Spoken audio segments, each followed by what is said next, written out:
জীবনে জন্ম মৃত্যু সব কিছু একজন উপরে আসে না, তার হাতে।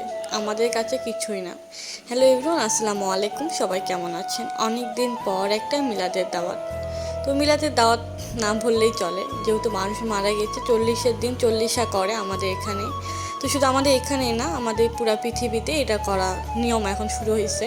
এটা নাকি হাদিসে লেখা নাই যে এটা হচ্ছে করতেই হবে, বাধ্যতামূলক। তবে আমাদের সমাজে চলতে হলে এটা করতে হবে, কারণ নানান মানুষের নানান কথা শুনতে হবে। এখানে আমরা সবাই মিলে যাচ্ছি, আর আমাদের এখানকার গ্রামের, আমার নানির বাড়ির গ্রামের সবাইকে দাওয়াত দেওয়া হয়েছে। তবে এখানে অনেকে বলবে যে মহিলা মানুষ কি মিলাদে যায়? হ্যাঁ, অবশ্যই মহিলা মানুষ মিলাদে যায়। আমাদের গ্রামের এটা হচ্ছে একটা ঐতিহ্য। যখন মহিলা মানুষ আলাদা খাবে, পুরুষ মানুষ আলাদা খাবে। এখানে কেউ কারো মুখ দেখবে না। যখন আমি বসাবো তখন আপনাদের এই ভিডিওটা আমি শেয়ার করবো, এই ভিডিওটা দেখাবো। দেখেন, আমরা মহিলা মানুষ একটা বাসার মধ্যে, বাসা বড় একটা উঠান আছে, সেখানে আমরা সবাই মিলে বসে আছি। আর এখানে বসানোর কোনো স্পেস নাই, মানে কোনো কিছু দেয় নাই। অনেকে হচ্ছে আসলে যে মসজিদের যে চট বস্তা নাকি চিনবে না, তো এগুলো বিষয়। তো এখানে বসার কোনো স্পেস দেয় নাই। এতটা গরম, এতটা খারাপ একটা পজিশন আমরা বসছিলাম, আর এত রোদ।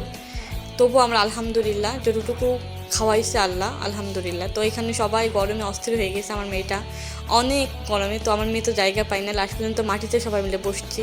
তো মাটিতে বসে কিন্তু তৃপ্তি ভরে খাওয়া যায়। যদি সব কিছুতেই বলে না 10 তলা বাড়ির ওপর যে তৃপ্তি পাবেন না, এরকম মাটিতে বসে সবাই মিলে একসঙ্গে খাওয়ার সেই তৃপ্তিটা আসলে আপনি পাবেন। তো এখানে সবার আগে ডাল দেওয়া হয়েছে। মল্লিশ বালি বা মিলাদ বলেন, আমাদের এখানে মল্লিশ বলে। তো আমার গ্রামে বলে, ফুলবাড়িতে বলে মিলাদ। আর হচ্ছে পাঁচবিবিতে বিয়ে হওয়ার পর শুনি মল্লিশ।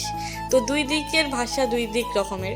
তো এখানে আমরা খেতে পারি নাই। আমার মা আবার এখানে বস্তা বন্দি করতেছে, মানে পলিথিনের মধ্যে ভর্তি করতেছে।